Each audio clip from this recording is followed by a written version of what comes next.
شۆڕشگێڕان برەو ڕێخستنی سەرتاسەری هەنگاو دەنێن. دوێنێ یەکشەمبە 9 بەفرامبار بیرهێنەرەوەی سەرکوتی دڕندانەی جەماوەری ناڕازی بوو بەرامبەر بە ئەنجامی هەڵبژاردنی ساڵی 1388 هەتاوی لەلایەن مەئموران و بە فەرمانی بەرپرسانی ڕەژیم. سوپای پاسداران بەم بۆنەیەوە بەیاننامەیەکی هەڕەشامێزی ڕوو لە زۆربەی هەرە زۆری جەماوەری تووڕە و وەگیان هاتوو بڵاو کردەوە.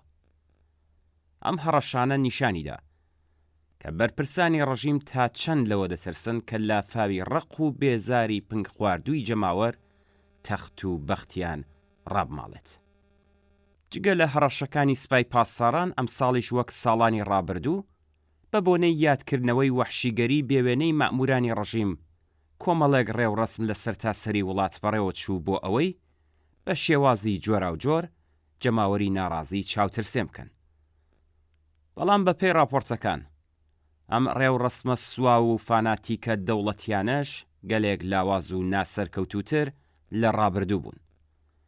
ئێستای تر لە مێژە خەڵک وەک جاران لە هەڕەشە و گوڕەشەی بەرپرسانی ڕەژیمی ئیسلامی و هێزە سەرکوتگەرەکانی ناترسن. ئەو ڕاستیەی کە ئێستا بازنەی بەرتەسکی دەسەڵات لە هەموو کاتێک لاوازترە گەلێک بەرچاو و حەشاڵ نەگرە.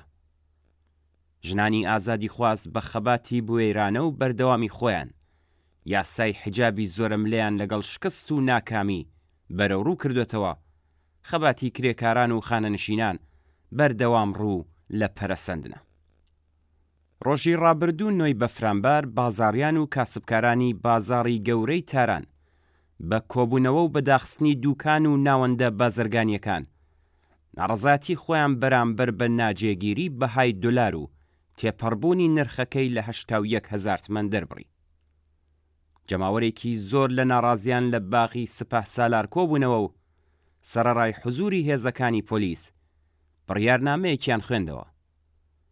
بازاڕیان لەم بڕیارنامەیەدا بەرامبەر بە پرسکەلێکی جۆراوجۆر لەوانە گرانی کەرەستەی خاو، دابەزینی بەرچاوی بەهای دراوی ملی، کەمبوونەوەی توانای کڕینی خەڵک، کەسادی و بێڕمێنی بازاڕ نەبوونی کەرەستەی خاو بۆ بەردەوامبوونی بەرهەمهێنان و هیتر ناڕزایەتیان دەربڕی و دروشمیاندا. بە پێی راپۆرتەکان کرێکارانی خەباتکار و زەحمەتکێشانی ناڕازی، ژنان و ئازادی خوازان بەگشتی زیاتر لە جاران بەرەو خەباتی وشیارانە و ڕێکخراو هەنگاو دەنێن. بەڵام ئەوان بە ئەزموون وەرگرتن لە ڕابردوو بەبێ ئامادەکاریەکی تەواو لەگەڵ هێزە سەرکوتگەرەکان بەرەوڕوو نابنەوە. جگە لە تاقمێک فەرماندەی ڕاندخۆر و گەندەڵ باقی هێزەکان لە بەشێک لە ناڕزایەتیەکانی کۆمەلگادا هاوبەشن. هەروە شکستی بە تەواوەتی سیاسەتی پڕهەزینەی مرۆیی و دارایی ڕێخستنی بەناو مێحوەری خۆراگری لە ناوچەکە، ئابووری ڕوو لە داڕمان و چارە هەڵنەگر، سەر لێ شێواوی و شپرزەی کاربەدەستان، قوڵبوونەوەی ناکۆکیەکان لەسەرەوە، کاریگەری خەبات و ناڕزایەتی مافخوازانە و زۆر قەیرانی قوڵ و چارە هەڵنەگری دیکە ناوەندی دەسەڵاتی گەلێک لاواز کردووە. کۆمەڵانی خەڵکی وشیار و شۆڕشگێڕ و خوازیاری ڕووخانی ڕەژیم کە زۆرینەی ڕەهای دانیشتوانی ئێران پێک دەهێنن ئەو ڕاستیە باش دەناسن. ملیێنان نەیاری نظامی سەرمایەداری ئیسلامی دەیان ساڵە لە دژی دەسەڵاتداران، چەوسێنەران، ڕاندخۆران، گەندەڵکاران و تاڵانچیانی سەروەت و سامانی خەڵک خەبات دەکەن. ئەم خەبات و ناڕزایەتیانە سێ دەرەنجامیان هەبوو کە بریتین لە ئاخێزەکانی بەفرامباری 96، خەزەڵوەری 98 و ئاخێزی شۆڕشگێڕانەی ژینە. ناڕازیان بەهۆی نەبوونی ئامادەکاری ڕێکخراوەیی و بەدەستهێنانی هەندێک دەستکەوت و ئەزموون و هەروەها تەحملی زیانی گیانی بەرچاو پاشەکشیان کردووە. ئامانج لەم پاشەکشانە بریتی بووە لە کۆکردنەوەی سەر لە نوێهێز و بە تایبەتی خۆڕێخستنەوە. هەوڵدان بۆ خۆڕێخستن کۆمەڵێک بەرهەمی هەبووە.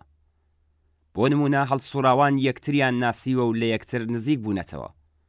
بەڵام ئەوان هەرکە سەرەتاکانی ڕێکخراوێکیان پێکێنابێت، مامورانی سەرکوت بەو پەڕی وەحشیگەریەوە هەوڵیان داوە لێیان تێک بدەن. ئێستا بە لاوازبوونی بازنەی بەرتەسکی دەسەڵات ئیمکانی کەمکردنەوەی کاریگەریەکانی سەرکوت زیاتر بووە. هاوکات پێویستی ڕێکخراوبوونی ژنان و پیاوانی کرێکار، شۆڕشگێڕ و ئارمانخواز لە ڕێکخراوە سیاسیە سەرتاسەریەکان شان بە شانی ڕێکخراوە مەدەنیەکان گرنگیەکی زیاتری پێدەدرێت.